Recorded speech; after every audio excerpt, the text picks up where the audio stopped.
Studies NSS YouTube channel रे आपण समस्त को स्वागत। आशा करे आपण समस्ते खुशी रे थिबे।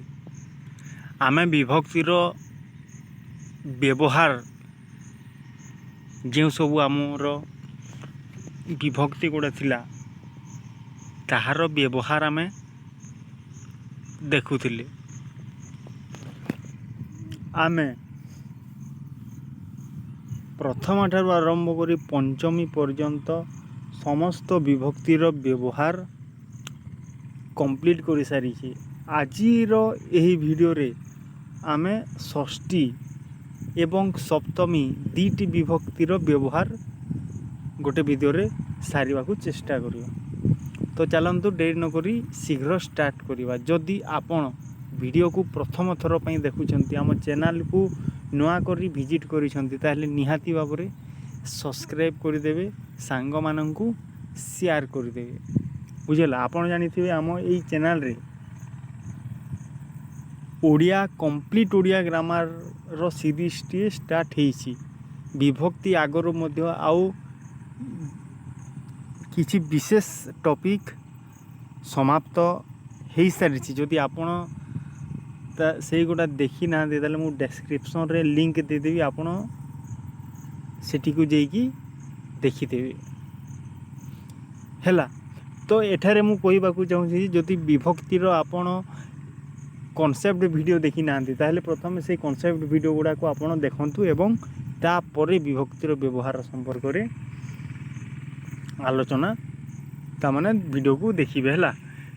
चलंतो स्टार्ट करबा हमर षष्ठी विभक्ति। षष्ठी विभक्ति आमे पढितले षष्ठी रे कोन हमर रंग कर मानकर कौन कौन हुए षष्ठी रे र कर आउ मानकर ला रंग कर मानकर। तो षष्ठी विभक्ति जेते बेले आमे पढुतले कॉन्सेप्ट क्लास जेते बेले देखुतले सेते बेले मु कहितली जे आपन को संबंध पद रे हमर केउ विभक्ति लागि थाए षष्ठी विभक्ति लागि थाए। ता छड़ा जो आमर आउ कौन रही आउ जहाँ आमर संबंध पद विषय जदि मु कहबा को जीवी ताहले एटा मध्य मु आपन को प्रति क्लास रे संबंध पद विषय किछि ना किछि कहूची। यदि संबंध पद आमे कौन जानिबा ताहले मु कहि परिबी जे वाक्य रे एपरि किछि पद थाए जो पद मानकर कि संबंधटा क्रियापद सहित न थाए हैला। क्रियापद सहित से पदर जो पदर संबंध न थाए ताहाकु आमे कोन कहि थाउ संबंध पद बोली करी कहि थाउ। बुझेला। तो सेही संबंध पद रे आपणकर कोन लागिवो षष्ठी विभक्ति लागि थाए हैला। जेपरि उदाहरण गुरा देखो चंद्रर आलोक, इंद्रधनुर रंग, मयूरर चंद्रिका एगुड़ा सब आपणकर उदाहरण रही। आउ एठारे देखंतु आपणकर जो चिन्ह षष्ठी विभक्तिर चिन्ह व्यवहार है चंद्र र, इंद्रधनु र, छात्र र, तापर एठारे देखंतु हाथर, कुष्ठ रोगी रो एगुड़ा सब आपणकर चिन्ह व्यवहार हेइछि। तो प्रथम आमे देखिले कौन संबंध पदे आमर षष्ठी विभक्ति। देन 2 नंबर रे आमर आउ कौन देखिबा आमे निर्धारण अर्थ रे षष्ठी। किसी जिनिस आमे निर्धारण करूथुवा हैला से अर्थ रे आमर कौन हेबो षष्ठी विभक्ति हेबो। जेमति उदाहरण देखंतु एठारे कालिदास कवि मानकर मौडमणि एठारे कौन निर्धारण करा जाउछि कुहा जाउछि जे जो कालिदास कवि अछंती से समस्त कवि मानक ठारू श्रेष्ठ अटंती हैला। कवि मानक मौडमणि अर्थात कवि मानक मध्यरे श्रेष्ठ हैला। अनेकंक मध्यरु गोटिए को बाछिबा को निर्धारण कहंती एवं सेही निर्धारण क्षेत्र रे हमर षष्ठी विभक्तिर व्यवहार घटुछि। बुझेला। तापर उदाहरण गुड़ा आमे किछि देखि दबा। देखंतु बसंत ऋतु मानकर राजा, गरुड़ पक्षी मानकर अधिपति, उपेन्द्र भंज कवि मानकर सम्राट है सेमती उदाहरण गुड़ा अच्छी 2 नंबर सरला तापर आम सहार्थक अर्थ रे देखिबा। सहार्थक अर्थ माने कौन? सहार्थक अर्थ माने सहित किंबा साथी रे वाक्य व्यवहार होउथवार आमको अर्थ प्रदर्शन करुथबो बा अर्थ आम बुझी पारुथबा। जेमती देखंतु राम सुग्रीवंक सहित मित्रता स्थापन करते। देखंतु सहित सहार्थक माने सहित। तापर ख देखंतु भक्त सहित भगवानंकर मधुर संपर्क थाए। ग देखंतु काहारी सह कली कर नाही। तापर भाई सांगरे भौणी खेलुची है। एगुड़ा सब आपणकर सहार्थक शब्द जोगरे कौन है षष्ठी विभक्तिर व्यवहार घटी बुझीपारे। देन आग को आम बढ़ी जा। आउ गोटे कथा एठारे देखंतु एठारे आपण देखिकी आपण मन रे डाउट्स आसुथुव जे एठारे तो अंक लगी सुग्रीवंक भक्त किसी लगिनी काहारी है तापरे भाई तो एठारे तो र लगिनी कर लगिनी मानकर लगिनी तो आपण केमती कहले एटा षष्ठी विभक्ति बोली। तो देखंतु एठारे आपण को कुहा हेछि कि जो र अछि से रटा आपणकर उह हेगी अछि माने लुकी की अछि सेटा हमको दिसुनी किंतु ता अर्थ जदि आमे जानिबा ताहेले आमे सठिक भाव रे कहि परिबा जे सेटा एठिरे व्यवहार हेछि। जेमति देखंतु भक्त र सहित कहि परिबा आमे भाई र सांगरे कहि परिबा। तो ए क्षेत्र रे सहार्थक शब्द जोगरे षष्ठी विभक्ति हेई थाए। देन 4 नंबर आमे देखिबा कोन अछि देखंतु एठिरे किछि शब्द जोगरे षष्ठी विभक्ति हेछि। जेमति केउ शब्द प्रति बिना निकट दूर तुल्यार्थक शब्द जोगरे षष्ठी विभक्ति हेछि बुझी हला। तो एठारे उदाहरण गुड़ा अछि आपण देखि परिबे यदि पारिबे हेले ताकू स्क्रीनशॉट नै कि पछे रिवीजन करि परिबे। जदि आपण टिए टिए लेखुछंती ताहेले निहाती भाव रे मु कहि परिबे जे आपण आपणकर जो विभक्तिर डाउट्स गुड़ा आसुथो सेटा निहाती भाव रे क्लियर हो जाउथो हैला। तो एगोटा सब आपणकर उदाहरण गुड़ा रही। तापर नेक्स्ट आमे देखिबा 5 नंबर कोन अछि योग्यार्थे षष्ठी। योग्यार्थे आपण जानि पड़ते योग्य अर्थ रे जेमती देखंतु क उदाहरण अछि खाइबार पुत्र गला मथुरापुर कुलो कोइली। खाइबार पुओ जो पुओटा खाउथिला योग्यार्थे योग्य अर्थ रे। सबुठारे ख देखंतु सबुठारे जानिबार लोक कम थांती।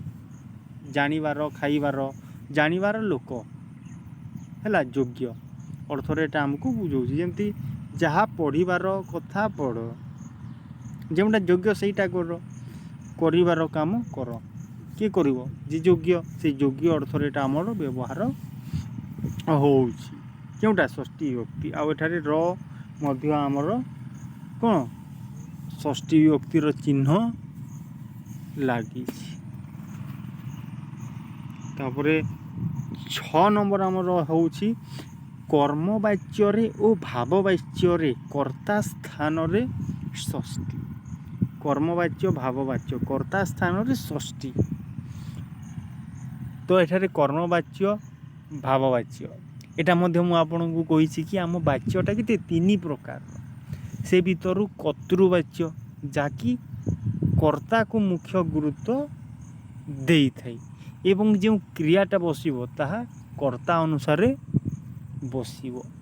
तापरे कर्मवाच्य कर्मर मुख्य भूमिका रही थाए एवं जो क्रियाटा बसिबो ताहा कर्म अनुसार बसिबो।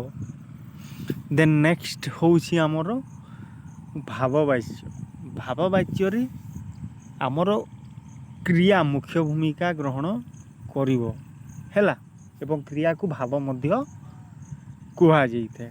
ଏବଂ ସେହି କର୍ମବାଚ୍ୟ ଓ ଭାବବାଚ୍ୟର ଯେଉଁ କର୍ତ୍ତା ଅଛି ହେଲା, ଯେଉଁ କର୍ତ୍ତାଟି ଅଛି ସେ କର୍ତ୍ତା ସ୍ଥାନରେ ଆପଣ ମନେ ରଖିବେ ଷଷ୍ଠୀ ବିଭକ୍ତି ହେଉଛି।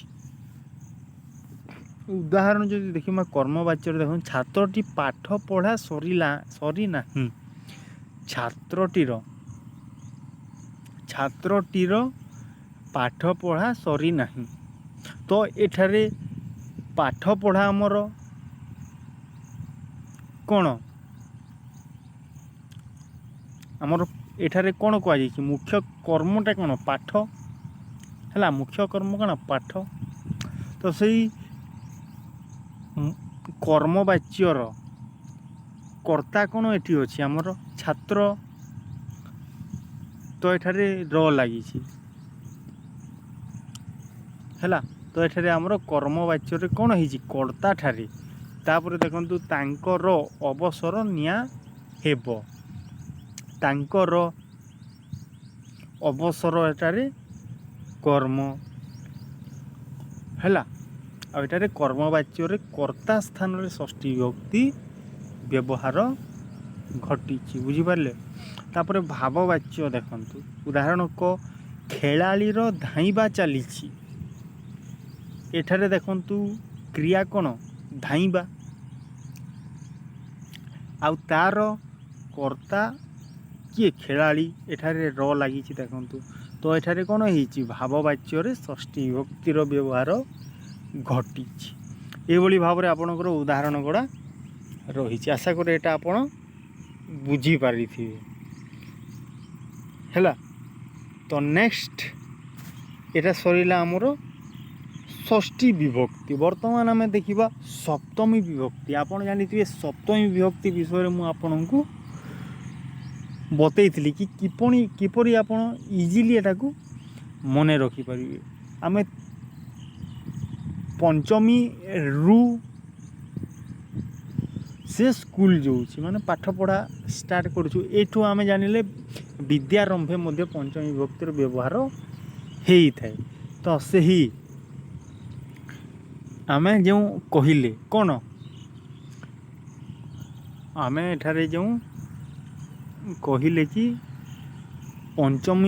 ପଞ୍ଚମୀରୁ ସେ କ'ଣ, ପଞ୍ଚମୀରୁ ସେ ସ୍କୁଲ ଯାଉଛି କି କିପରି ଆପଣ ମନେ ରଖିବେ। ତ ରୁ ଠାରୁ ମାନଙ୍କ ଠାରୁ ଷଷ୍ଠୀ ର ବାଳକ ସେ ହେଇଯିବ, ରଙ୍କର ମାନଙ୍କର। ତାପରେ ସପ୍ତମୀରେ ସେ ବୋର୍ଡ଼ ପରୀକ୍ଷା ଦେବ, ମାନେ ସପ୍ତମୀ ରେ ଠାରେ ମାନଙ୍କ ଠାରେ ହେଲା। ତ ଏଠାରେ ସପ୍ତମୀ ବିଭକ୍ତି ଏବେ ଆମେ ଷ୍ଟାର୍ଟ କରିବା। ତାର ଚିହ୍ନ ଆପଣ କ'ଣ ରେ ଠାରେ ମାନଙ୍କ ଠାରେ ହେଲା, ରେ ଠାରେ ମାନଙ୍କ ଠାରେ। ତ ଆମେ ଜାଣିଛେ କି କାରକ ଯେତେବେଳେ ଆମେ ପଢ଼ୁଥିଲେ କିମ୍ବା ଆମେ ଯେତେବେଳେ ବିଭକ୍ତି ପଢ଼ୁଥିଲେ ସେତେବେଳେ ଆମେ ଜାଣିଥିଲେ ଯେ ଅଧିକରଣ କାରକରେ ଆପଣଙ୍କର ସପ୍ତମୀ ବିଭକ୍ତିର ବ୍ୟବହାର ହେଉଛି। ଅଧିକରଣ କାରକ ବି ଆମେ ଜାଣିଥିଲେ କି ଏହା 3 ଭାଗରେ ବିଭକ୍ତ କରାଯାଇଛି। କାଳାଧିକରଣ କାରକ, ବିଷୟାଧିକରଣ କାରକ, ଆଉ ଗୋଟେ କ'ଣ କାଳାଧିକରଣ ବିଷୟାଧିକରଣ, ଗୋଟେ ଆମେ ପଢ଼ିଥିଲେ ସ୍ଥାନାଧିକରଣ କାରକ ହେଲା। ତ ସେଇ ଅଧିକରଣ କାରକରେ ଆପଣଙ୍କର ସପ୍ତମୀ ବିଭକ୍ତିର ବ୍ୟବହାର ଘଟୁଛି। ସପ୍ତମୀ ବିଭକ୍ତିର ଚିହ୍ନ କହିଲେ ଆପଣ କ'ଣ କହିବେ, ରେ ଠାରେ ମାନଙ୍କ ଠାରେ। ତ ପ୍ରଥମେ ଆମେ ଦେଖିବା କ'ଣ ଅଧିକରଣ କାରକରେ ସପ୍ତମୀ ବିଭକ୍ତି। ଯେମିତି ଆମେରିକାରେ ବହୁ ଭାରତୀୟ ବାସ କରୁଛନ୍ତି। ଏଠାରେ ସ୍ଥାନାଧିକରଣ କାରକ ହେଇଛି ଆମେରିକାରେ କହୁଛି। ଅଶ୍ୱିନ ମାସରେ, ମାନେ କାଳାଧିକରଣ କାରକ। ବୈଷୟିକ ଜ୍ଞାନ କୌଶଳ କ୍ଷେତ୍ରରେ, ମାନେ ବିଷୟାଧିକରଣ କାରକ। ଏସବୁ କ୍ଷେତ୍ରରେ ଆପଣଙ୍କର ସପ୍ତମୀ ବିଭକ୍ତିର ବ୍ୟବହାର ଘଟୁଛି। ନେକ୍ସଟ ଆମେ ଦେଖିବା 2 ନମ୍ବର ନିର୍ଦ୍ଧାରଣେ ସପ୍ତମୀ। କିଛି ଗୋଟେ ନିର୍ଦ୍ଧାରଣ କରାଯାଉଥିବ, ଯେମିତି ଜାତି ହେଲା, ଗୁଣ, କ୍ରିୟା, ନାମ। ଯଦି କିଛି ଗୋଟେ ଆପଣଙ୍କୁ ନିର୍ଦ୍ଧାରଣ କରୁଥିବାର ସମ୍ଭାବନା ଜଣାପଡ଼ୁଛି। ଯେମିତି ଉଦାହରଣ ଦେଖିବା, ଆମେ ଉଦାହରଣ ଦେଖିଲେ ଆମେ ଠିକ୍ସେ ବୁଝିପାରିବା। ଦେଖନ୍ତୁ क्षत्रिय मानक भितर राजपूत माने वीर थिले। किए वीर थिला? राजपूत माने वीर थिले। एटारे कौन तामाने जाति को निर्णय करा जाउछि कि ए जाति बहुत वीर थिले। सेमती गुण को जदि आमे देखिबा ताहेले एटारे कोइछि गुण मानक मध्यर परोपकार श्रेष्ठ हैला मानक लगी देखो से भली भाव कार्य आउ नाम रे मध्य आपणकर एटा निर्धारण अर्थ रे आपणकर कौन होइछि सप्तमी विभक्तिर व्यवहार करुछि। एठारे ऋतु मानक विषय कवि मानक विषय कहुछि हैला मंदिर मानक मध्य कोणार्क कारुकार्य भुवन गीतित निर्धारण करा जाउछि बुझेला। तापरे भावे सप्तमी बंधु एठारे भावे सप्तमी होता है तो एठारे कौन लिखाई आम देखा देखु आम जिते बेले गोटे वाक्यटे लिखुची सेते बेले तामने गोटे क्रिया कि गोटे कार्य आ गोटे किसी कार्य उपर निर्भर करुची से उपर एटा कुहा जाइछि।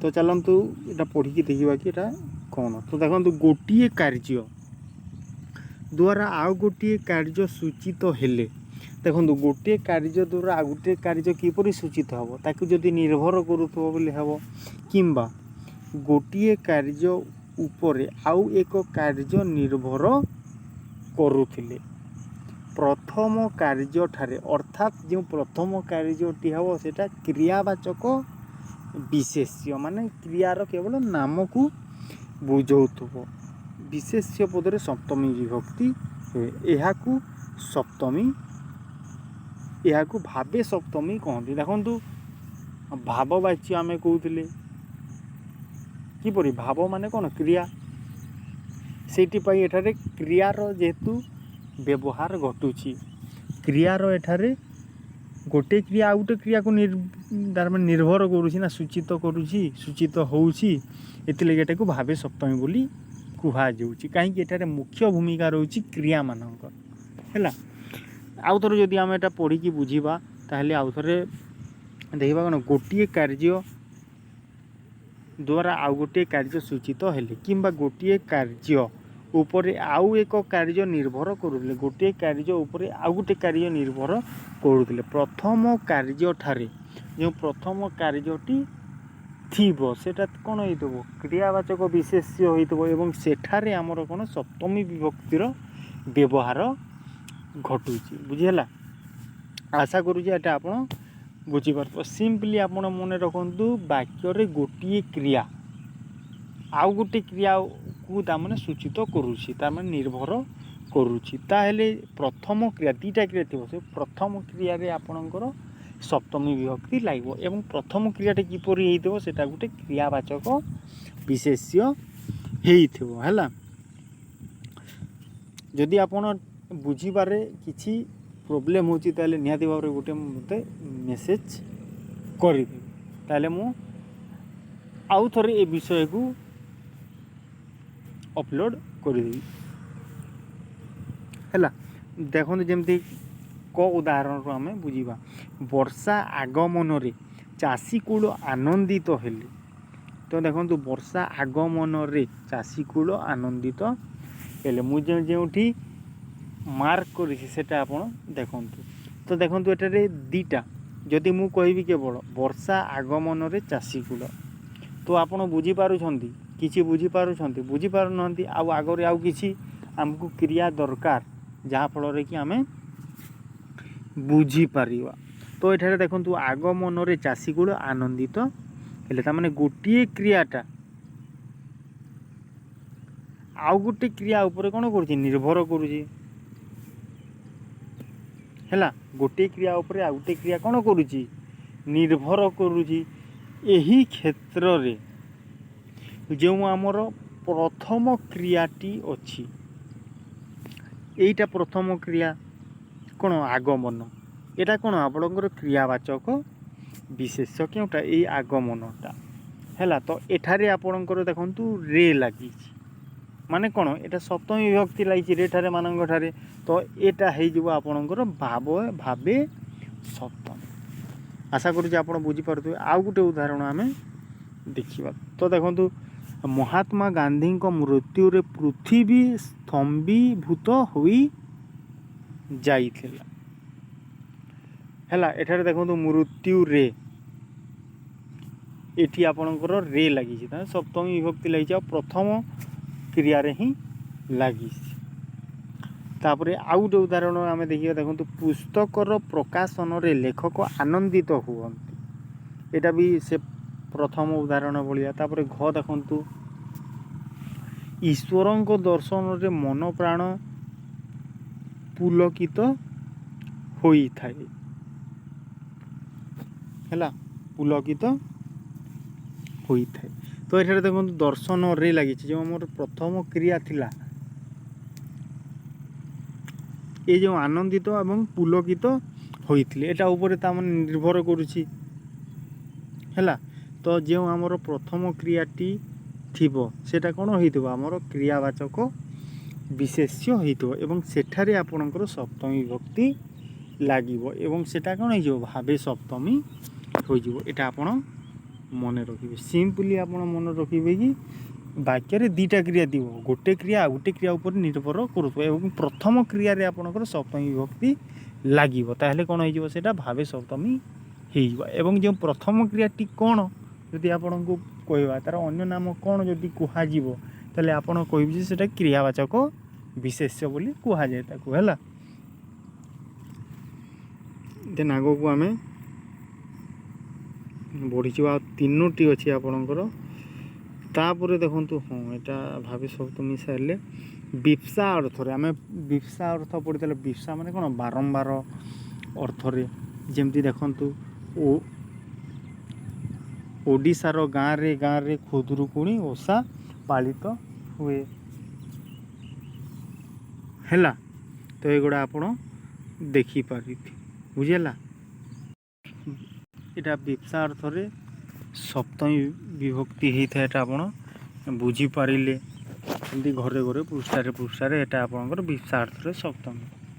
ତାପରେ ନିପୁଣାଦି ଶବ୍ଦରେ ସପ୍ତମୀ। ନିପୁଣାଦି ମାନେ କୌଣସି ଜିନିଷରେ ସେ ଦକ୍ଷ ଥିବ, ନିପୁଣ ଥିବ, ସେ କ୍ଷେତ୍ରରେ ଆପଣଙ୍କର କ'ଣ ହେଉଛି, ସପ୍ତମୀ ବିଭକ୍ତିର ବ୍ୟବହାର ଘଟୁଛି। ଏଇଟା ଏଇ ଅଛି, ଆପଣ ଦେଖିଥିବେ। ଦେନ୍ ଲାଷ୍ଟ ହେଉଛି ପାରସ୍ପରିକ ସାଦୃଶ୍ୟ ଅସାଦୃଶ୍ୟ ଅର୍ଥରେ ସପ୍ତମୀ।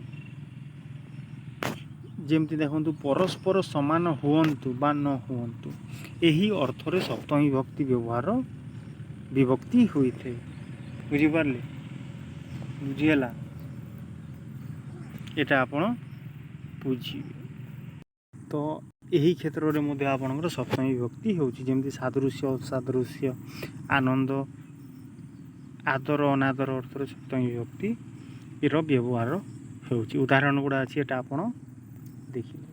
ତ ଏଇଟା ଥିଲା ଆମର କମ୍ପ୍ଲିଟ୍ ବିଭକ୍ତି। ଯଦି ଭିଡ଼ିଓଟା ଭଲ ଲାଗୁଥିବ ତାହେଲେ ନିହାତି ଭାବରେ କମେଣ୍ଟ କରିବେ, ସେୟାର ସବସ୍କ୍ରାଇବ୍ କରିଦେବେ। ଧନ୍ୟବାଦ।